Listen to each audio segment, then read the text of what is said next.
దేశానికి role model గా ఉండేలా కొత్త భూ చట్టాన్ని తీసుకొస్తామన్నారు మంత్రి పొంగులేటి శ్రీనివాసరెడ్డి. గత ప్రభుత్వం ధరణిని విదేశీ కంపెనీలకు తాకట్టు పెట్టారని ఆరోపించారు. 2 లక్షల రుణమాఫీ ఇంకా చేయాల్సి ఉందని, మిగిలిన రైతులకు త్వరలో చేస్తామన్నారు. తొలి విడతలో 24 లక్షల ఇండ్లను పేదలకు ఇవ్వబోతున్నామన్నారు పొంగులేటి. లగచర్ల ఘటనలో కొంత ఓపిక పడితే ఒక్కొక్కటి బయటకు వస్తాయన్నారు పొంగులేటి. గాంధీ భవన్లో ముఖాముఖి నిర్వహించిన మంత్రి ప్రజల నుంచి అర్జీలు స్వీకరించారు.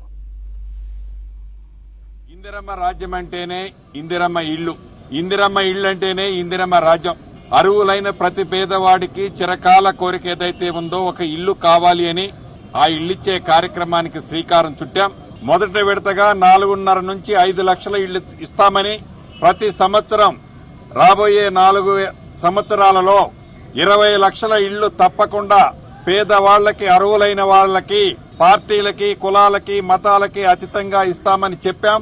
దాంట్లో భాగంగా మొదటి విడతగా ప్రతి నియోజకవర్గానికి 3,500 చొప్పున ప్రతి కాన్స్టిట్యున్సీకి ఇస్తున్నాం.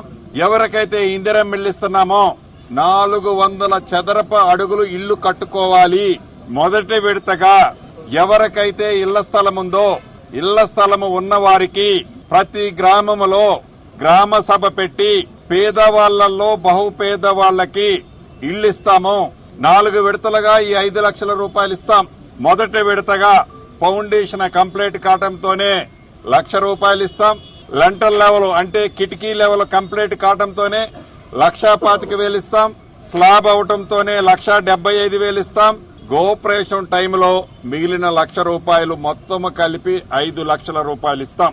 గృహిణి ఎవరైతే ఉన్నారో ఆడబిడ్డ పేరుతో ఇయ్యాలన్నది ఇందిరమ్మ రాజ్యంలో మా అందరి నిర్ణయం. అదే రకంగా ల్యాండ్ కు సంబంధించిన పరిష్కారాలను కూడా ROR కొత్త చట్టం 2024కి తుది మెరుగులన్నీ దిద్దటం అయిపోవచ్చింది.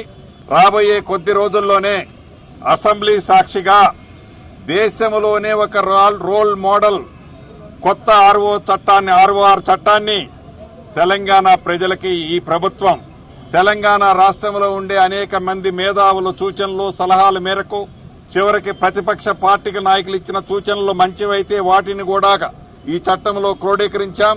అద్భుతమైన చట్టాన్ని, ROR చట్టాన్ని ఇవ్వబోతున్నాం. అదే రకంగా ధరణిని ఎన్నికల ముందు మా నాయకులు చెప్పారు, ఇందిరమ్మ రాజ్యంలో ధరణిని పీకి బంగాళాఖాతంలో వేస్తామని.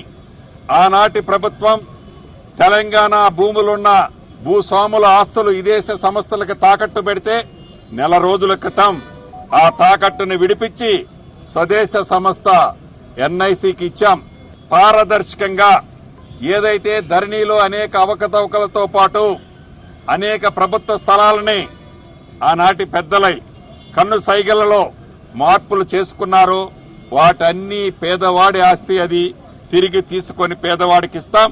దానికి సంబంధించిన అప్లికేషన్లు కూడా చాలా రావటం జరిగింది.